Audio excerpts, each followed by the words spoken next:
Soyez les bienvenus dans ce lieu de culte. Nous sommes très heureux de vous revoir, de voir la famille Samuel, Dinesh, Béné, Valentine qui a grandi considérablement. Et Augustin, tu es où? Ah, on a l'impression d'un petit bonhomme qui sort de sa boîte là. Bonjour Augustin, toi aussi tu as grandi. On est content de vous revoir. Je suis désolé si j'ai repris mon accent du Sud, parce que je l'entends sonner dans mes oreilles, là. C'est un peu normal. 3 semaines auprès des... On va passer un super moment sous le regard de Dieu. Alors, si je vous dis que vous nous avez manqué, ce n'est pas une galéjade, mais c'est très vrai. On est parti 3 dimanches sans vous voir. C'est la première fois que ça nous arrive depuis des décennies. En fait, on partait toujours un dimanche, et là, on est parti 3 dimanches. C'est horrible. Horrible. Les vacances, c'est bien parce que quand elles se terminent, ben, on est content d'être parti en vacances. C'est chouette, ça. Voilà. On prie ensemble, et puis je laisse la place à Valérie, à Marie-Valérie et à toute son équipe. Notre Père, nous sommes heureux de nous retrouver ce matin tous ensemble, et nous voulons chercher ta face, nous faire beaucoup de bien en ta présence. Seigneur, conduis-nous dans l'adoration, dans la louange, et que nos cœurs s'élèvent jusqu'à toi, que nos cœurs vraiment puissent célébrer ton nom, et qu'ensemble nous puissions bénéficier de moments particuliers les uns avec les autres. Seigneur, bénis ta parole, Seigneur, qu'elle impacte nos vies et nos cœurs, et qu'ensemble nous puissions nous réjouir d'avoir un Dieu tel que toi, un Sauveur tel que toi. Merci mon Dieu, au nom de Jésus. Amen.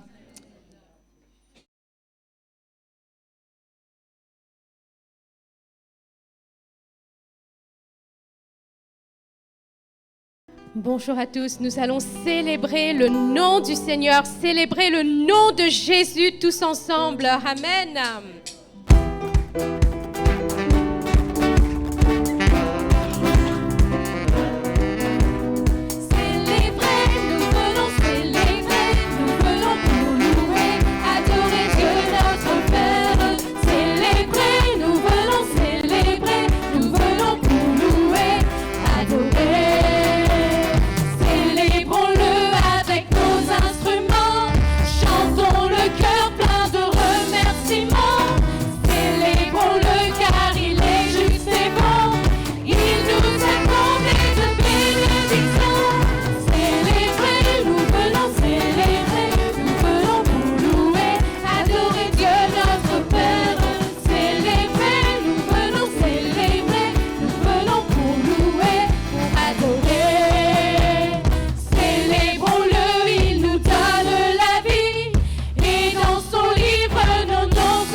Sont les œuvres du Seigneur.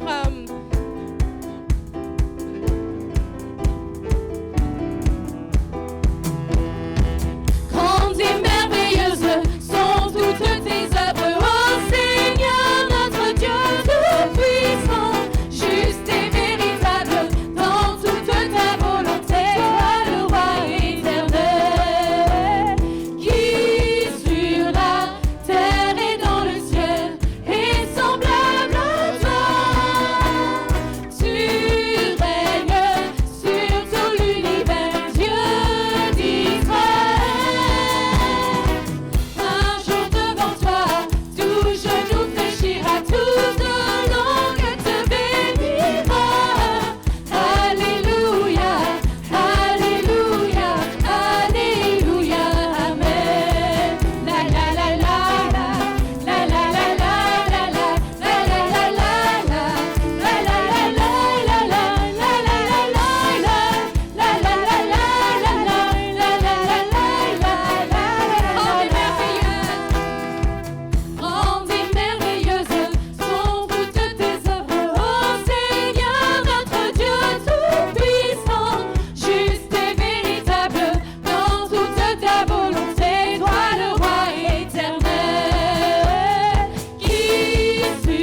notre Dieu est merveilleux.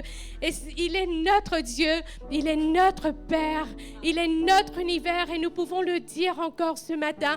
Tu es mon défenseur, tu es mon rédempteur et c'est pour cette raison qu'entre tes mains, Seigneur Jésus, nous pouvons tout remettre et ne pas avoir des craintes, ne pas avoir les peurs du lendemain, parce que nous pouvons nous confier en un Dieu qui est vivant, un Dieu qui est tout-puissant. Alléluia, Jésus.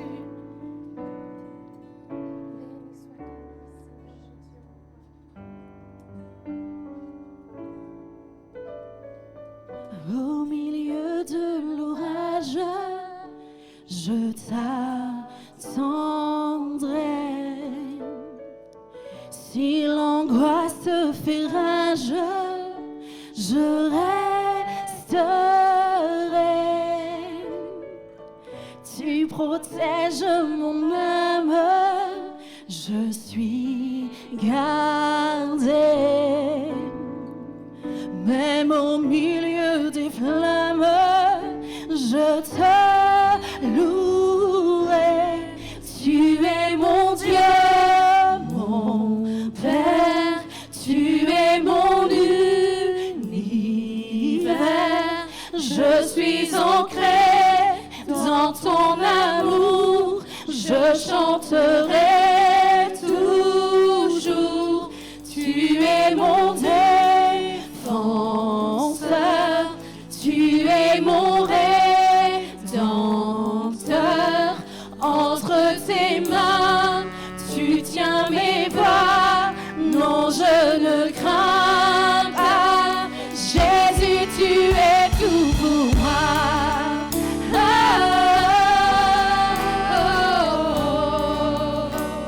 Jésus, tu es tout pour moi.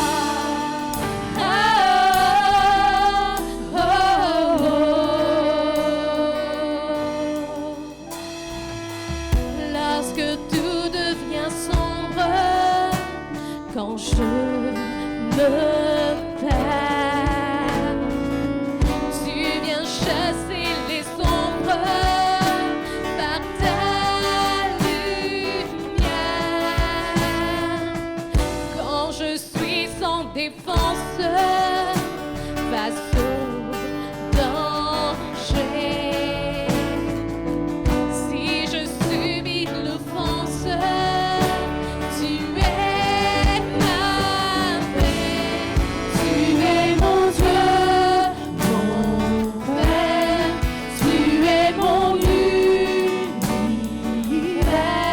Je suis ancré dans ton amour, je chanterai toujours. Tu es mon défenseur, tu es mon rédempteur. Entre tes mains, tu tiens mes bras. Non, je ne crains pas. Jésus, tu es tout pour moi.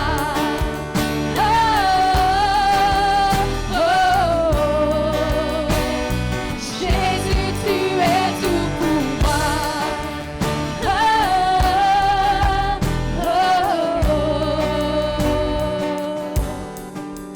Ma sécurité au cœur de la vallée, je peux avancer par la foi. Jésus, tu es ma sécurité au cœur de la vallée, je peux avancer par la foi. Jésus, tu es ma sécurité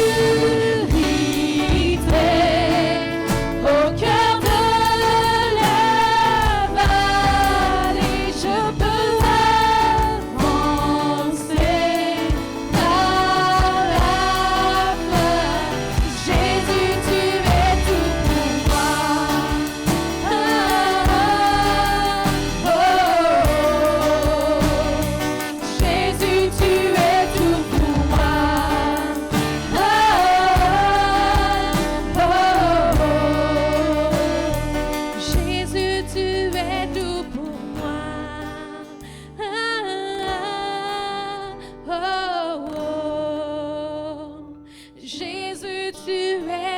pour moi.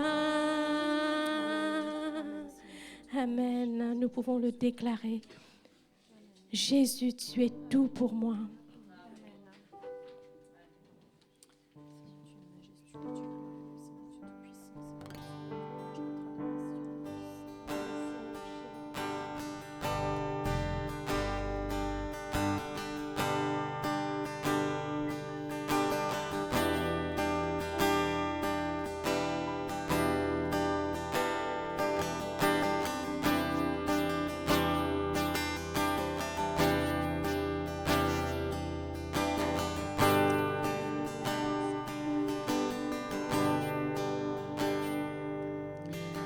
La splendeur du roi,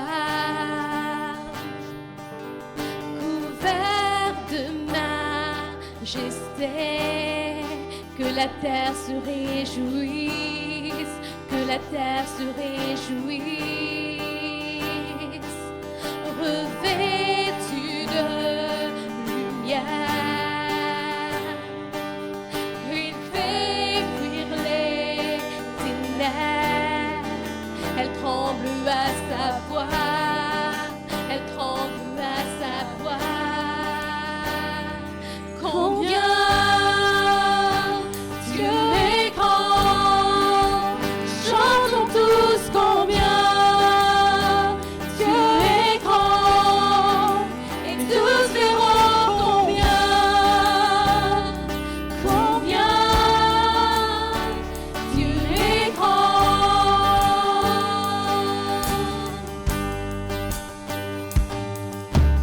D'âge en âge il vit, les temps sont dans sa main, le début et la fin, le début et la fin, la Sainte Trinité.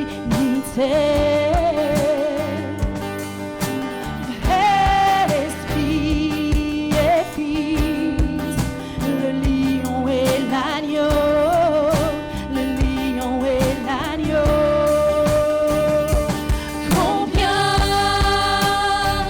Dieu est grand, chantons tous combien Dieu est grand, et tous verront combien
ce Dieu qui est grand, Alléluia. ce Dieu Seigneur, tu es saint, tout-puissant, tu es ce Dieu glorieux, tu es merveilleux. puissant, Seigneur. Alléluia, Seigneur mon Dieu. Grand, Seigneur Jésus, nous voulons, Seigneur mon Dieu, t'offrir, Seigneur Jésus, Alléluia. notre louange, notre reconnaissance, Seigneur.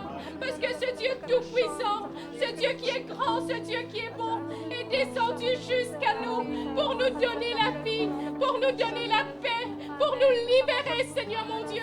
Et ce matin, combien nous sommes dans la joie de pouvoir nous te donner toute la gloire qui t'est due, Seigneur mon Dieu, mon roi. Tu es tout pour nous, Seigneur Jésus. Que ton nom soit exalté dans ce lieu, Père éternel. Alléluia. C'est vrai, Seigneur, tu es grand, Seigneur, tu es merveilleux, Seigneur. Il n'y a personne qui soit comme toi, Seigneur. C'est toi qui nous as sauvés, Seigneur. C'est toi qui nous as délivrés, Seigneur. C'est toi, Seigneur, qui tiens nos vies entre tes mains, Seigneur. Et tu prends tellement soin de nous, Seigneur. Tu es un Père tellement merveilleux, Seigneur. Reçois notre reconnaissance, notre adoration, Seigneur, parce que tu en es digne, Seigneur. Tu es élevé au-dessus de tout, Seigneur. Tu es parfait, Seigneur. Tu es le Dieu fidèle, le Dieu plein d'amour, Seigneur. Sois béni, sois glorifié, Jésus. Alléluia.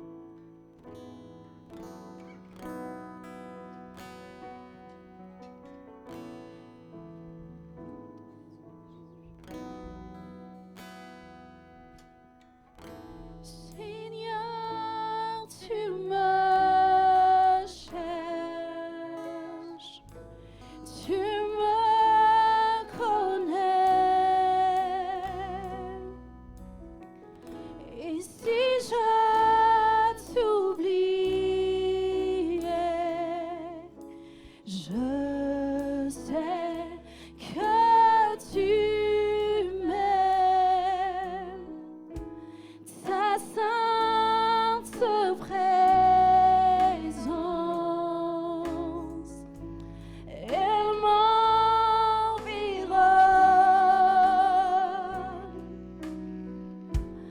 à chaque moment. Je sais que tu m'aimes. Je sais que tu m'aimes.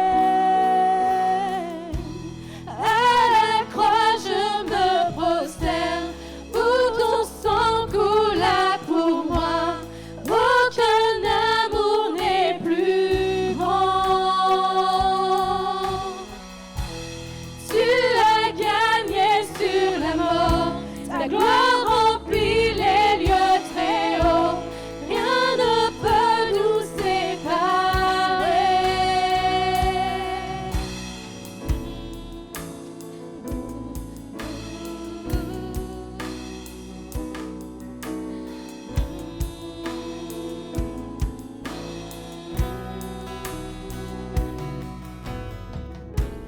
Tu marches devant moi,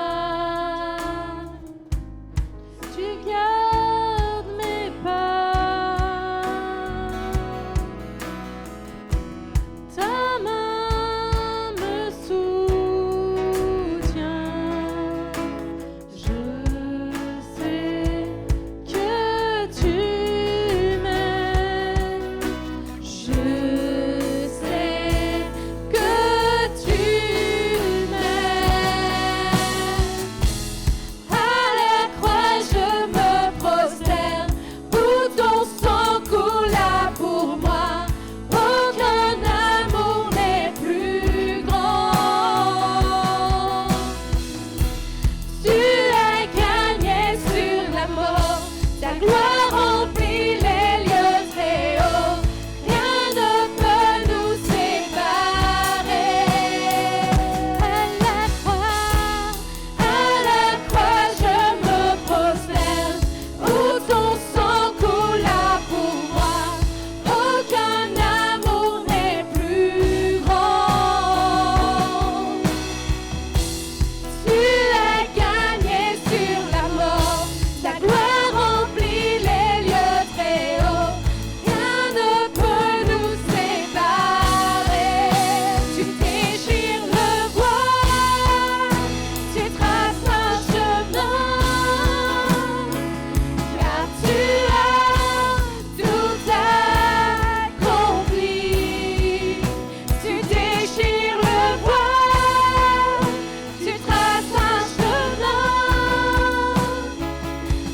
tu as tout accompli.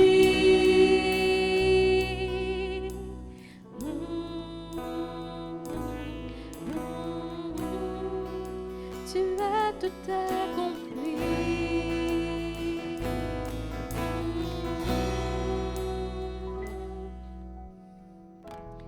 Si tout s'effondrait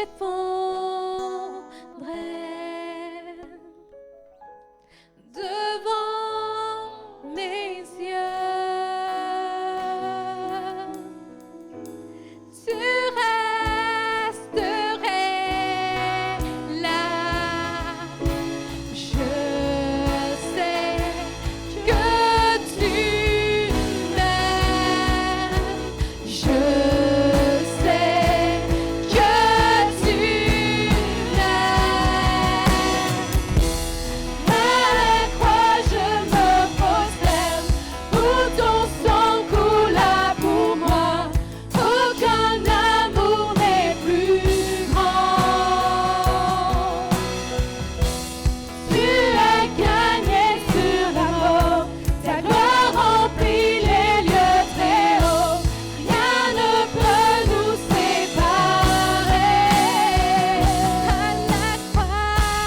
À la croix je me prosterne, où ton sang coula pour moi. Aucun amour n'est plus grand. Tu as gagné sur la mort, ta gloire remplit les lieux très hauts. Rien ne peut nous séparer. Tu déchires le voile, tu traces un chemin, car tu as tout accompli. Tu déchires le voile, tu traces un chemin, car tu as tout accompli.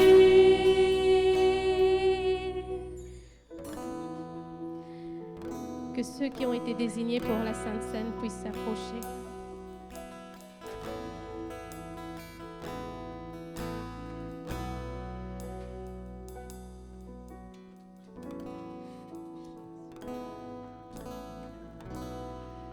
Jésus a tout accompli à la croix et c'est ce rappel que nous voulons avoir dans ce moment de partage des éléments, nous rappeler ce que Jésus a fait pour chacun de nous.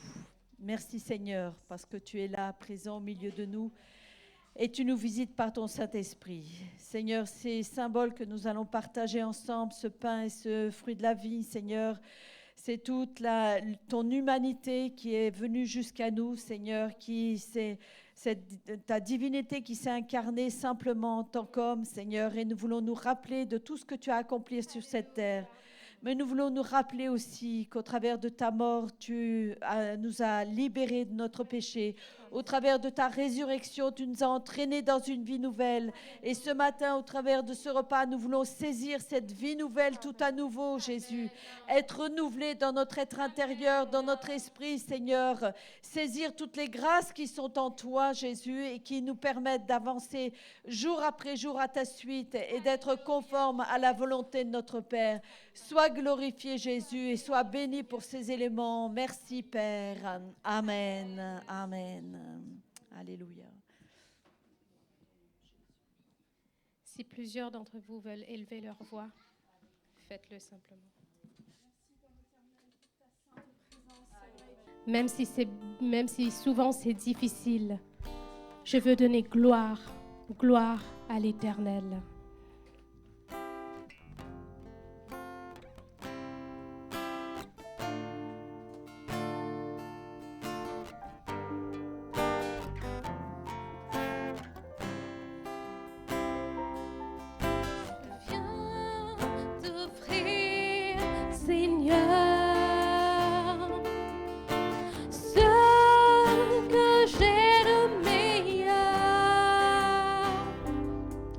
Je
même si je suis fragile,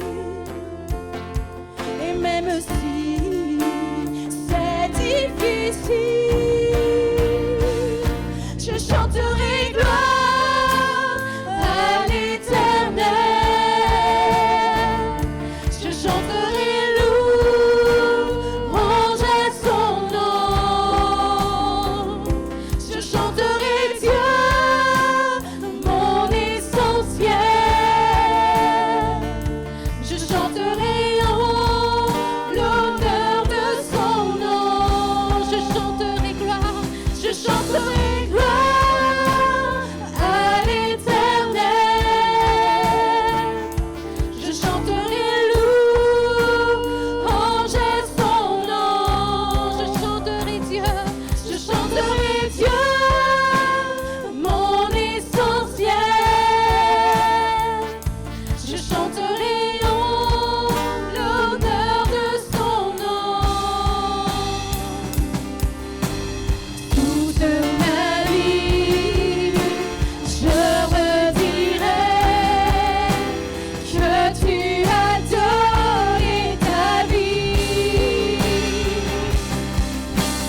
Toute ma vie, je redirai que tu as payé le prix.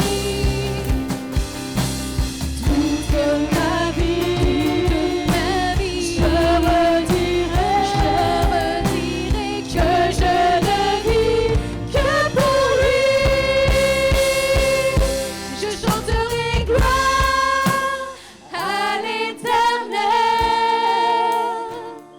Je chanterai louange à son nom. Je chanterai Dieu, mon essentiel. Je chanterai en l'honneur de son nom. Amen. Alléluia. Nous allons laisser la place à notre pasteur Gérald.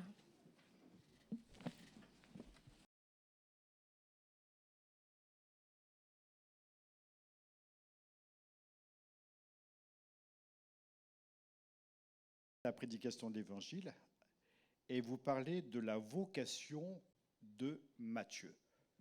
Vous avez entendu parler de Matthieu? Donc, ce n'est pas notre Matthieu à nous, hein. C'est le Matthieu biblique, et j'aimerais vous parler sur sa vocation. On lit dans Matthieu, chapitre 9, verset 9.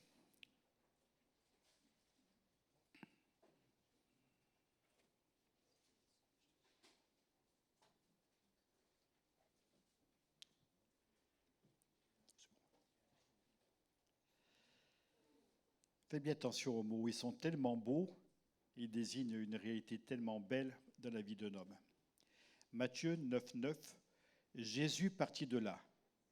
En passant, il vit un homme assis au bureau des taxes et qui s'appelait Matthieu. Il lui dit, « Suis-moi ». Cet homme se leva et le suivit. On va lire le texte parallèle dans Marc 2, 14. En passant, il vit Lévi, fils d'Alphée, assis au bureau des taxes. Il lui dit, « Suis-moi ». Lévi se leva et le suivit. Oui, chaque texte apporte une petite nuance. Marc ajoute quelques mots de sa généalogie. Et puis, le texte de Luc, s'il te plaît. Vas-y. Luc, chapitre 5, versets 27 à 32. Après cela, Jésus sortit et il vit un collecteur d'impôts du nom de Lévi assis au bureau des taxes. Il lui dit, « Suis-moi ». Et laissant tout, il se leva et le suivit. Lévi lui offrit un grand festin dans sa maison, et beaucoup de collecteurs d'impôts et d'autres personnes étaient à table avec eux. Les pharisiens et leurs spécialistes de la loi, ce qu'on lit parfois dans d'autres textes, les docteurs de la loi, les pharisiens et leurs spécialistes de la loi murmurèrent et dirent à ses disciples, « Pourquoi mangez-vous et buvez-vous avec les collecteurs d'impôts et les pécheurs.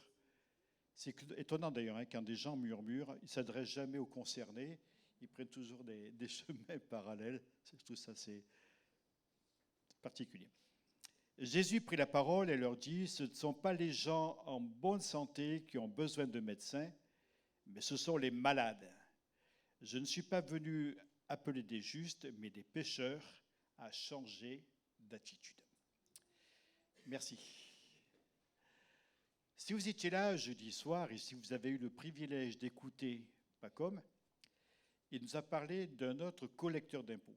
Alors, en réalité, je ne savais pas du tout que tu allais parler là-dessus. Tu m'avais envoyé tes notes, mais comme moi, les vacances faisaient que j'étais en vacances, si tu veux, je n'ai pas lu. Et jeudi soir, donc j'ai eu la surprise de découvrir ta prédication. Et puis j'ai dit, ben voilà, je prêcherai dimanche sur la vocation de Matthieu. Alors finalement, vous allez entendre 2 prédications sur 2 collecteurs d'impôts. Un qui s'appelait Zachée, c'était le grand chef. Il était où déjà lui? À Jéricho. Et là, vous avez Matthieu. Ce qui est remarquable dans la vie de ces hommes, et bien que je ne prêcherai pas sur Zachée, je vous le dis quand même, ce qui est remarquable dans la vie de ces hommes, Zachée et Matthieu, c'est que toutes choses sont devenues nouvelles. Il s'est passé vraiment des choses fantastiques que je vais souligner avec vous ce matin, et Pacom avait souligné de belles choses également autour du personnage de Zachée. Matthieu figure dans la liste des apôtres. Donc il est énuméré avec les autres apôtres. On le voit présent à la Pentecôte. Le jour de la Pentecôte, il était là avec les 120. Et donc il a reçu le baptême dans le Saint-Esprit en même temps que les autres. Mais après, on ne sait plus rien de lui. Si vous voulez, il disparaît dans la foule de tous ces anonymes qui ont formé l'histoire de l'Église, et Matthieu certainement a eu un rôle très actif. Alors bon, vous savez, il y a toujours une tradition qui circule sur les uns, sur les autres. Là, je n'ai pas trop regardé la tradition autour de Matthieu. En tout cas, on n'en parle plus. Alors, ce qui est étonnant, vous avez remarqué, lorsque le texte de Marc est très précis par rapport à sa généalogie, il s'appelle Lévi, fils d'Alphée, il va devenir Matthieu. De dire, c'est quoi? C'est important, quoi. Mais je trouve qu'il y a déjà, dans ce changement de nom, si vous voulez, comme un nouveau positionnement dans la vie de Matthieu ou de Lévi, dans la vie de tous ceux qui le connaissaient, et on voit déjà quelque chose qui vient de Dieu. Il y a eu un changement dans la vie de cet homme. La Bible déclare, et vous connaissez ce texte, si quelqu'un est en Christ, il est une nouvelle créature. Certaines traductions disent une nouvelle création. Si quelqu'un est en Christ, il est une nouvelle création. Toutes choses sont devenues nouvelles. Eh bien, on peut dire que c'était ça dans la vie de Zachée. On peut dire que c'était ça dans la vie de Lévi Matthieu. On peut dire que c'était ça dans la vie de chacun d'entre vous.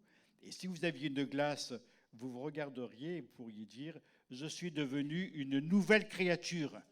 Nous sommes une nouvelle création. Alors, je vous ai connus pour la plupart d'entre vous avant que vous convertissiez.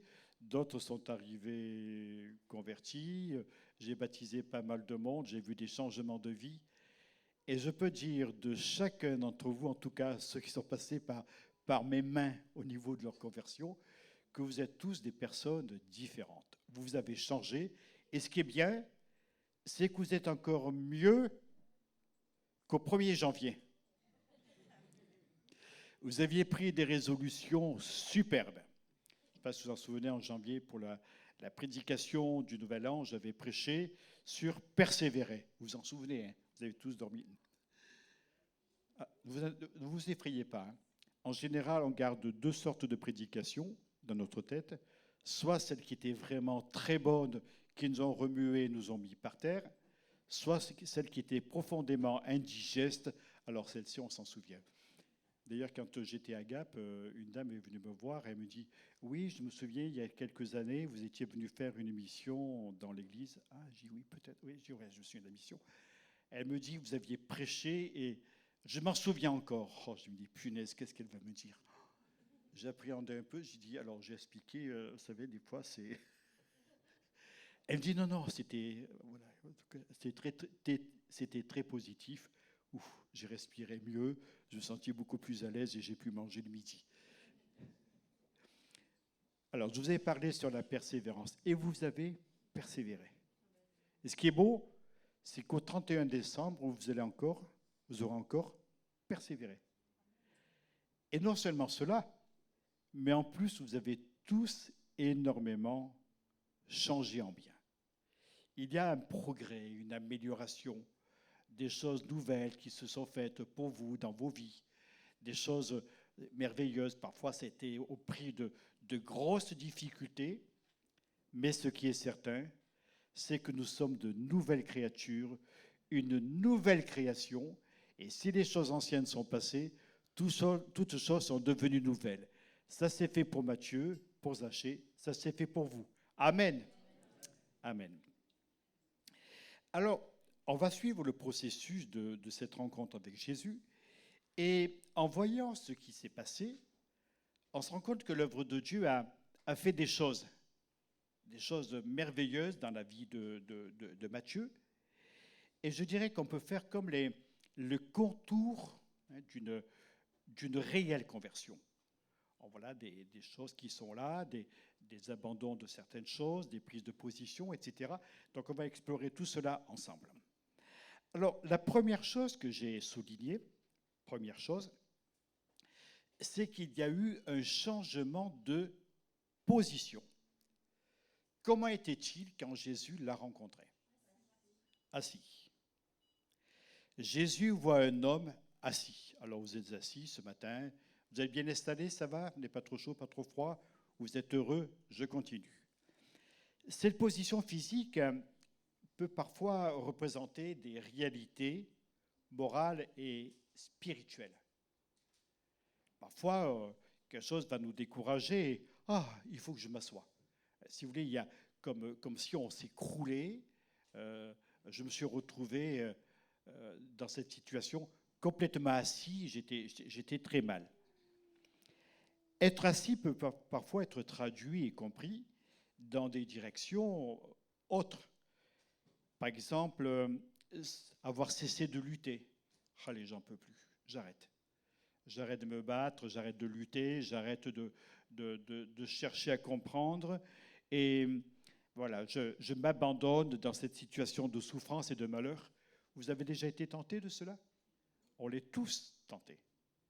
Tentés, à un moment donné, de baisser les bras, c'est tellement, si vous voulez, à notre portée qu'on a presque envie d'arrêter en disant « Allez Seigneur », un petit peu comme Élie sous son arbre, hein, quand il était en train de se lamenter, il dormait, il se lamentait « Seigneur, je ne suis pas meilleur que mes pères, allez, reprends ma vie », hop, il s'endort, etc. Enfin, vous connaissez l'histoire. Être assis peut parfois signifier prendre son parti, l'accepter, en prendre son parti, l'accepter, s'être résigné, être vaincu. Ça peut évoquer aussi une position de défaite. Et c'est vrai que la Bible parle souvent de la position assise, alors je ne vous tire pas dessus, là, la position assise comme étant une position de découragement, de lassitude.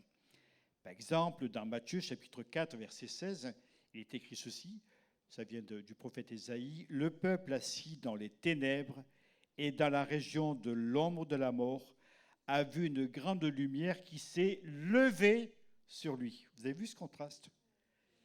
Le peuple est assis dans les ténèbres et la lumière se lève.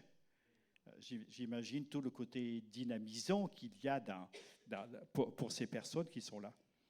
Et c'est vrai qu'on peut dire, et pour conclure ce petit volet-là, l'homme est assis dans son péché, dans ses épreuves, dans sa perdition, son chagrin, voire même son orgueil. Alors, Matthieu est assis, ou Lévi. Si je parle de Matthieu, vous avez compris qui c'est? Si je vous parle de Lévi, pas de problème? parce que je vais pivoter de temps en temps vers l'un et vers l'autre. Alors, il est assis quand Jésus passe et le Seigneur l'appelle. Et que fait Matthieu?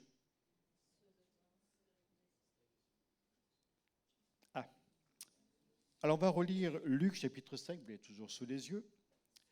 Après cela, Jésus sortit et il vit un collecteur d'impôts du nom de Lévi assis au bureau des taxes, des péages, des taxes. Il lui dit, suis-moi, j'y reviendrai.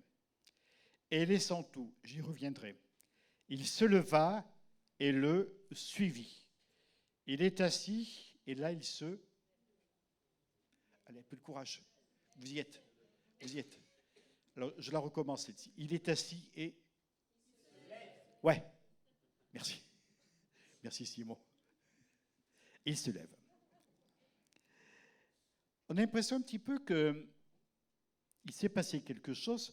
La vie de Jésus qui est là, qui passe sur lui, autour de lui ou près de lui, va lui communiquer comme une force et l'amener à se tenir debout.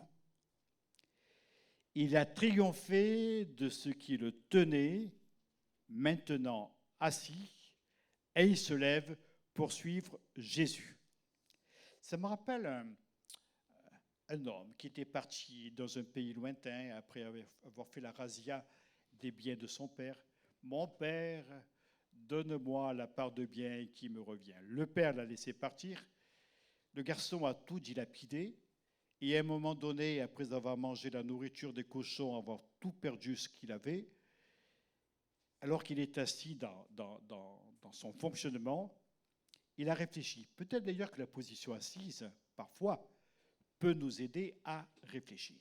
En tout cas, ce garçon que nous appellerons le fils prodigue pour la circonstance, va avoir cette réflexion au fond de lui-même, je me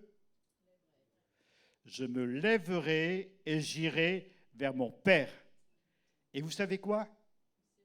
Et il s'est levé. Et vous savez quoi? Il y est allé. Je me lèverai et j'irai vers mon Père.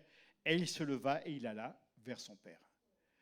Autrement dit, ce qu'il a réfléchi, ce qu'il a calculé au fond de lui-même, l'a conduit à avoir un acte pratique, se lever et aller.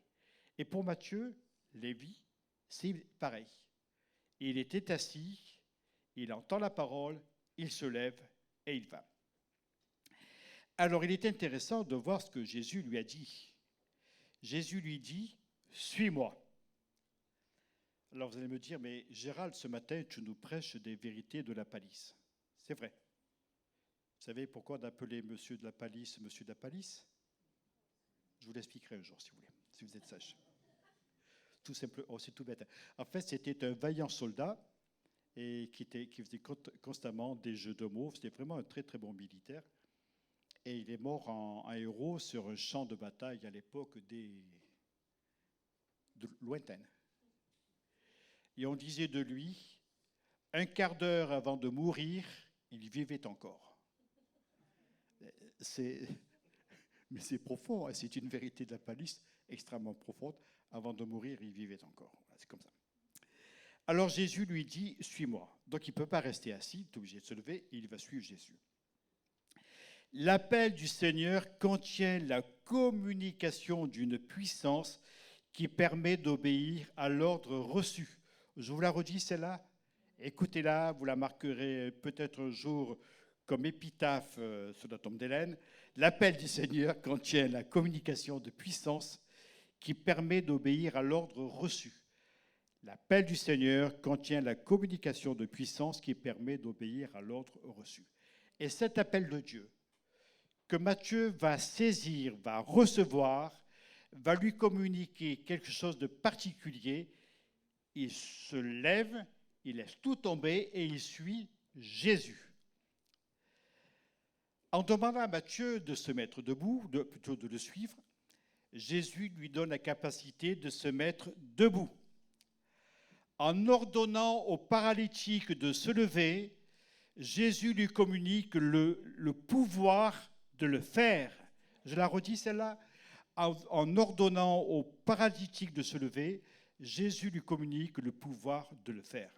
Et si le Seigneur ce matin vous disait, lève-toi et suis-moi. Lève-toi et engage-toi. Lève-toi et sois guéri. Maintenant, reçois une parole de Dieu, parce qu'une parole de Dieu est toujours efficace dans notre vie. Alléluia. Et cette parole que Matthieu a reçue l'a conduit à se lever, à suivre Jésus, et puis le suivre pendant tout un temps, jusqu'à la Pentecôte où il est là. Et puis après, il y a tout lieu de penser qu'il a continué. On n'en sait rien ce qui s'est passé, mais en tout cas, il a reçu une parole de Dieu. En disant à la veuve de ne plus pleurer, Jésus lui apporte une parole de consolation. En demandant à la femme adultère de ne plus pécher, il lui transmet le pouvoir de résister à sa tentation. Vous comprenez ce que je veux vous dire? La parole de Dieu dans notre cœur est une parole qui est créatrice, qui nous communique de l'entrain, de l'enthousiasme pour suivre le Seigneur.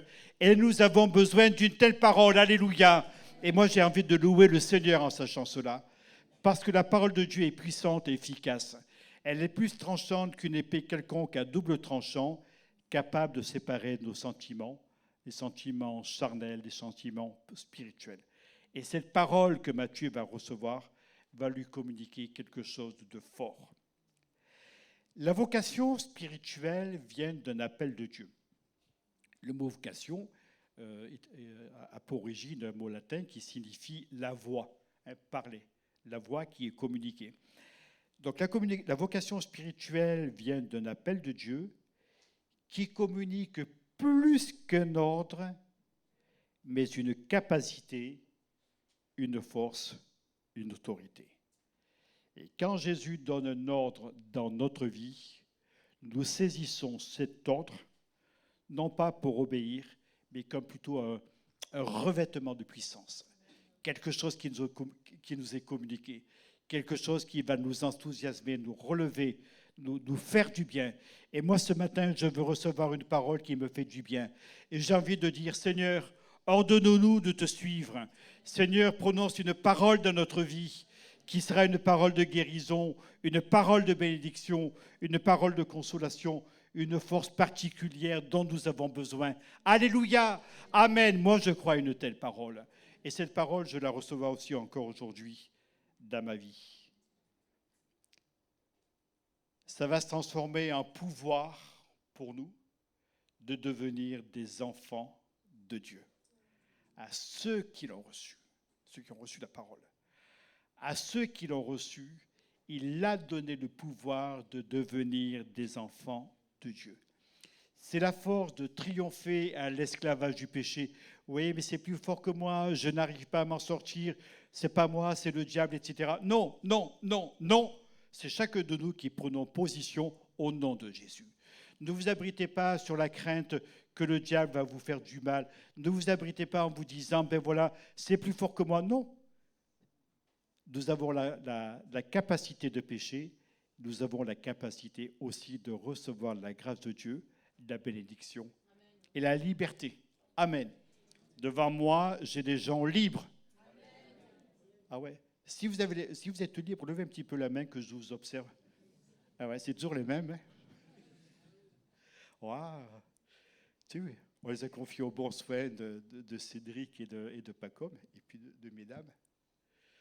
On revient, tonton, ils sont toujours en forme. Vous êtes heureux?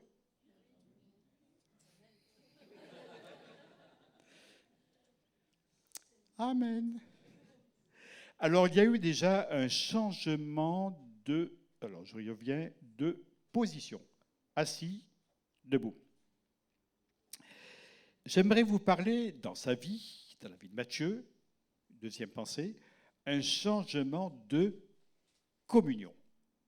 Matthieu était assis au bureau ou à la table des péages.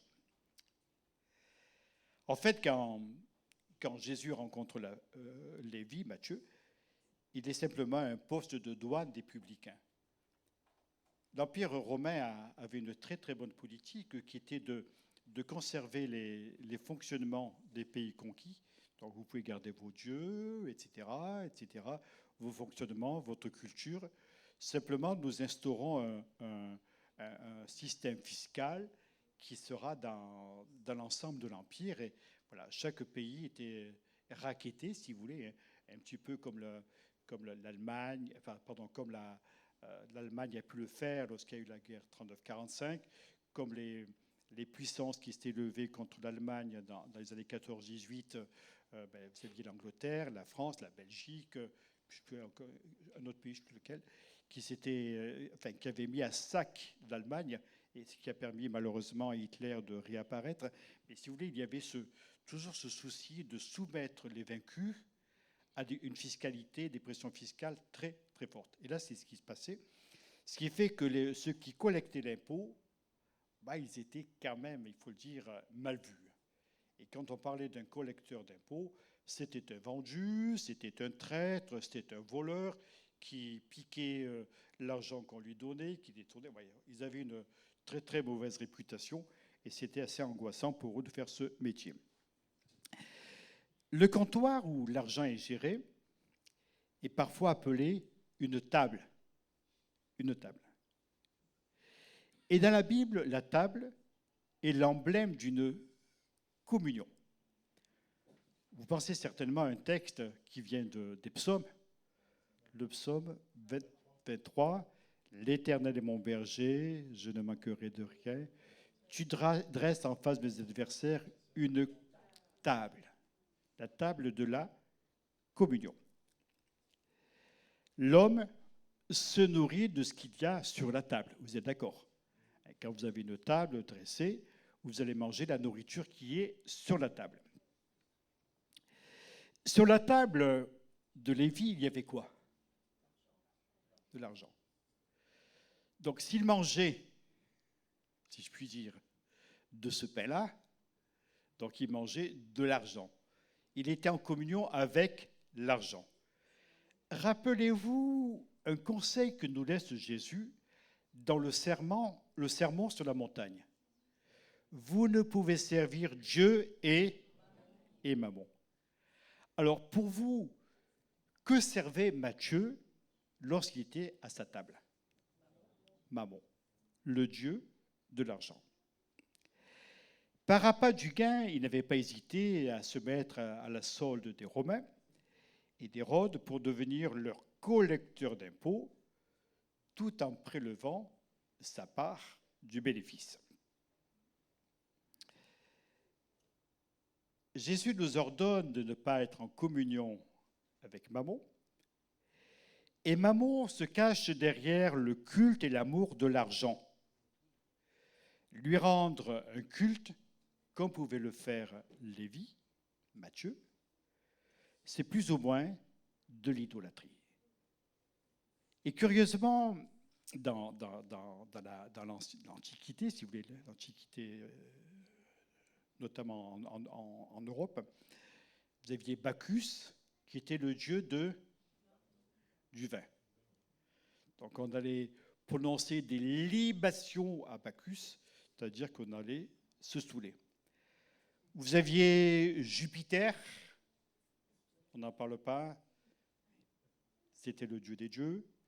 Vous aviez Mars, le dieu de la guerre. Vous aviez Vénus, qui était la déesse de la beauté.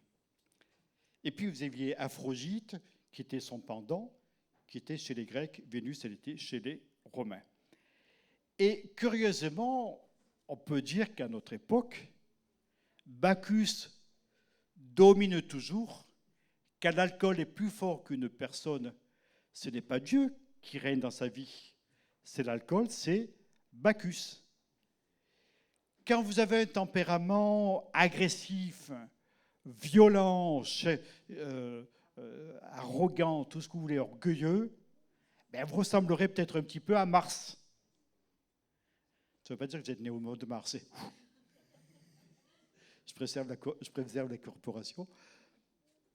Ça veut dire que vous ressemblez à Mars, le dieu de la guerre. Et puis si vous jouez les poupées de salon, ça arrive, hein, je tire personne. Non, pas les dames, enfin, les messieurs, on joue aussi les poupons de salon, ou Aphrodite. Voilà. Vous êtes toujours des adorateurs. Il faut que l'on choisisse notre camp. Il faut que l'on choisisse notre communion.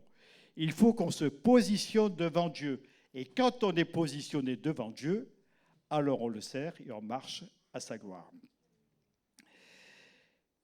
Les Corinthiens entendront cette parole de la part de Paul. Vous étiez menés vers les idoles sans voix, selon que vous étiez dévoyés. Et il ajoutera, ce qu'on sacrifie aux idoles, on le sacrifie à des démons et non à Dieu. Vous ne pouvez pas boire la coupe du Seigneur et celle des démons. On doit se positionner.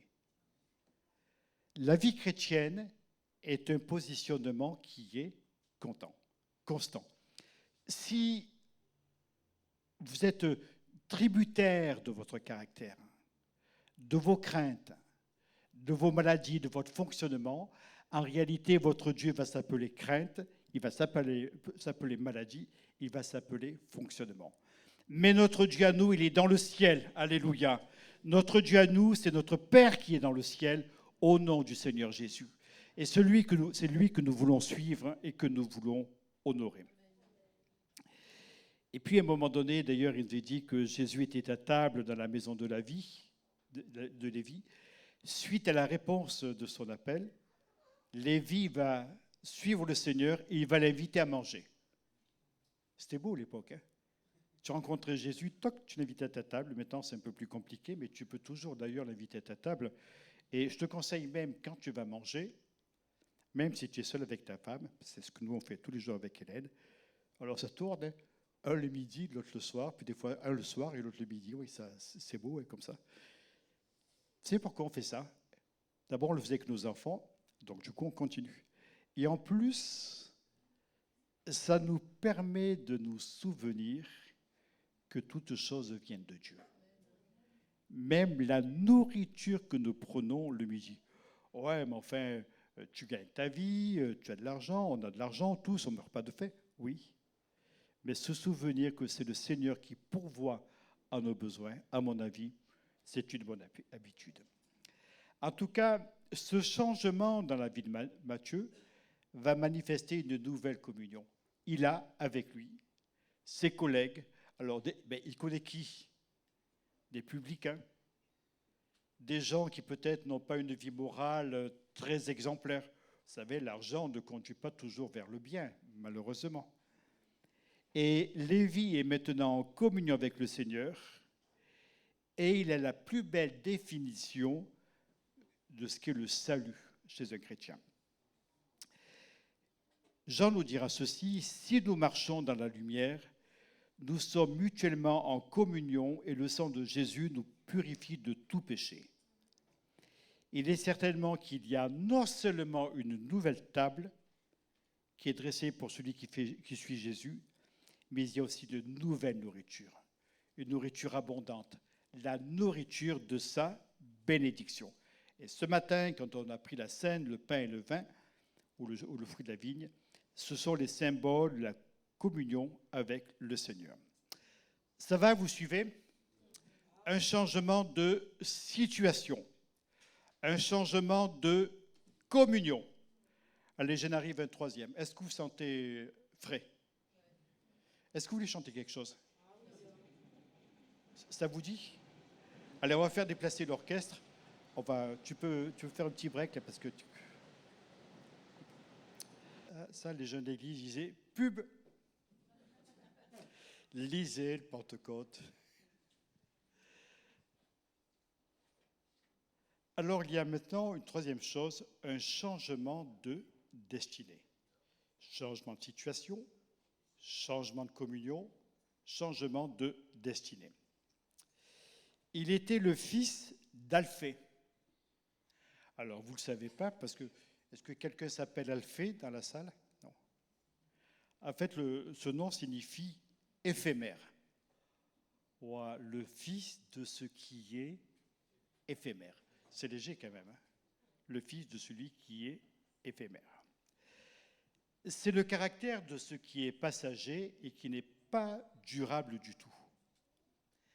Vous savez que l'homme sans Dieu vit pour ce qui est éphémère, pour ce qui n'a aucun avenir, pour ce qui n'a aucune importance. Jésus nous dit, plutôt l'apôtre Jean nous dit, le monde passe et sa convoitise aussi. Si vous voulez, il y a quelque chose de léger dans l'être humain. D'ailleurs, Dieu compare l'homme à une vapeur qui s'élève ou à une herbe qui va se flétrir. Lui s'appelle Lévi. Alors Lévi, c'est déjà un peu plus glorieux parce que d'éphémère passer à Lévi, c'est quand même un petit peu mieux. C'était le nom d'une tribu d'Israël qui était chargée de célébrer le culte. De là sortaient les sacrificateurs qui étaient les descendants d'Aaron. Et ce nom est porteur d'une vocation. Si vous voulez, il y a dans la vie de Matthieu ce paradoxe. Il vient de ce qui est éphémère, c'est-à-dire ce qui caractérise l'être humain, avec une vocation de fond qui est de servir le Seigneur, Lévi. Et là, on peut dire que sa vocation était complètement tombée, puisqu'il servait l'argent, il servait les Romains, il servait le pouvoir, mais il ne servait pas du tout le Seigneur. Avant sa conversion, il était attaché à ce qui était éphémère pour n'avoir que des joies, des plaisirs et une espérance qui serait éphémère. Ça n'allait pas plus loin. Et puis là, il s'appelle Matthieu. Alors c'est vrai que c'était très fréquent en Israël qu'une personne porte deux noms. On peut aussi supposer que c'est Jésus qui lui a donné ce nouveau nom, Matthieu. Tu n'es plus Lévi, tu es Matthieu. Et ce nom signifie don de l'Éternel. Vous voyez un petit peu cette évolution dans sa vie, ne serait-ce que dans les noms qu'il porte. Fils d'Alphée, fils de ce qui est éphémère, de ce qui est provisoire, qui n'a aucune importance. Lévi, celui qui sert, mais alors là, il n'est pas au bon service, il n'est pas au service de Dieu. Et enfin, Matthieu, don de l'Éternel. Maintenant que Lévi s'est mis à suivre le Seigneur en s'attachant à lui, il va dans une nouvelle direction. Il est attaché à celui qui est la vie éternelle. Ce n'est pas quelque chose de provisoire, qui est là, limité dans le temps. Ce n'est pas quelque chose d'éphémère. Mais il possède le don gratuit de la vie éternelle, un salut éternel, une joie éternelle, une paix éternelle. Ne me baisse pas trop quand je monte la voix. À moins que ce soit le micro qui fait ça tout seul. Puis je termine par un changement encore. Donc c'était d'abord un changement de situation, un changement de communion, un changement de destinée, et là un dernier changement, un changement de service. Après avoir été au service d'Hérode, des Romains, du pouvoir en place, il est maintenant au service du Seigneur. Et il permettra à d'autres de connaître la grâce de Dieu. Il était là, il rackettait les gens, il leur faisait peur. Ouais, si tu ne payes pas l'impôt, j'envoie les légions, tu vas voir ça, ils vont venir à 3000 autour de ta maison, et puis ils vont détruire ta maison, et tu seras obligé de payer ou de ramer sur les galères. Non, ça c'est fini. Il les amène au Seigneur de la vie. C'est beau quand même. Hein? Moi je trouve que c'est un tel changement de service, c'est à souligner, je trouve ça remarquable. Par son moyen, d'autres publicains et des gens de mauvaise vie, nous l'avons lu, il se leva, le suivit.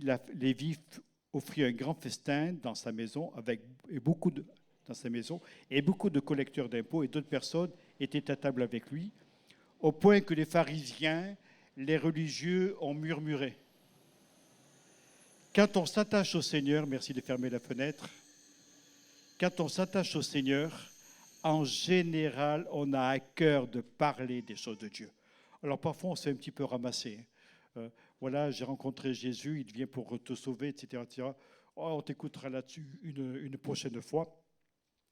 C'est vrai que ce sont des gens de mauvaise vie, des publicains, et ils vont entendre la parole du Seigneur. C'est chez lui que le Seigneur dira, comme chez Zachée, les malades ont besoin de médecins. Non pas forcément pour leur corps, mais aussi pour leur âme, leur santé spirituelle, leur épanouissement avec Dieu. Alors Matthieu, et je conclus avec ça, après avoir servi le péché, il est devenu un moyen de salut pour beaucoup. Amen. Alors écoutez, devant moi, je trouve une ribambelle de Matthieu. Laissez tomber les vies, devenez des dons de l'Éternel. Laissez tomber Alpha ou Alphée. Laissez tomber, vous continuez en suivant le Seigneur. Votre argent vous encombre, eh bien, mettez-le à sa place. À sa place. Le problème n'est pas d'avoir de l'argent, mais surtout de s'y attacher à cet argent. J'ai appris qu'il vaut mieux être riche et en bonne santé que pauvre et malade. Vous me suivez tous là ? Être riche et en bonne santé que pauvre et malade. Mais en tout cas, une chose certaine, si mes passions, les choses qui sont en moi, m'empêchent d'avancer avec Dieu, alors je dois me remettre en question. Que Dieu vous bénisse et que sa parole s'accomplisse dans nos cœurs. Nous allons chanter très certainement. Eh bien, je vous invite à la prière. Inclinons-nous et je laisse la place à nouveaux musiciens et aux chanteuses.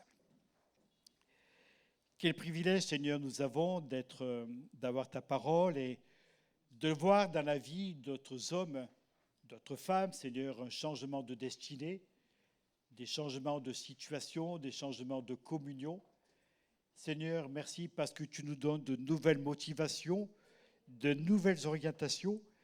Et Seigneur, ayant puisé des forces pour cette semaine qui s'approche de nous, nous voulons la vivre, Seigneur, sous ton regard, en requérant de ton aide, de ta puissance, de ton autorité, que nous soyons vraiment des témoins, comme ces hommes et ces femmes qui nous ont précédés l'ont été dans ta parole et pour leurs contemporains.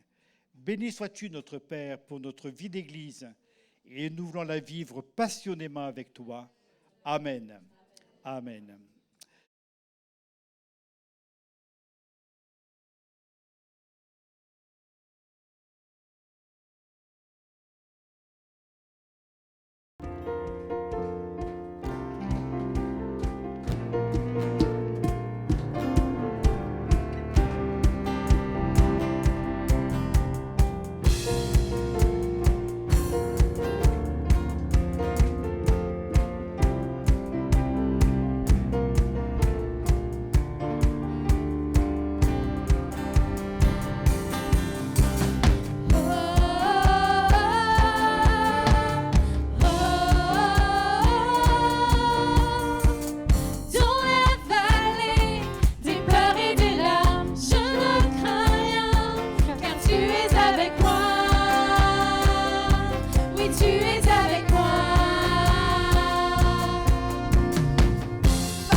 droit de tout abandonner pour la gloire de Jésus.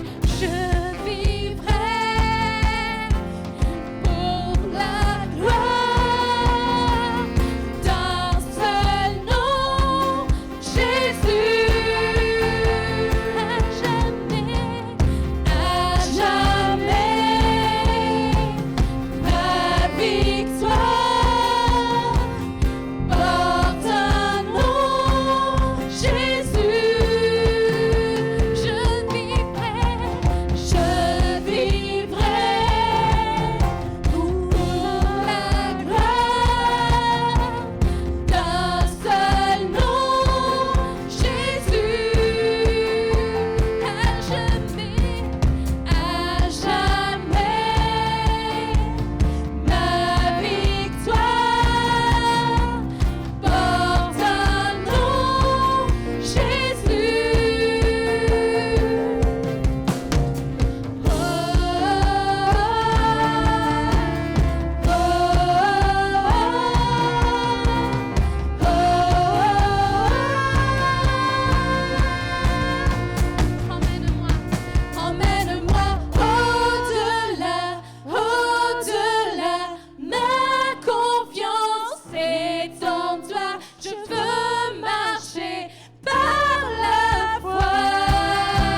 Voilà, avant de nous séparer, simplement un petit mot de la famille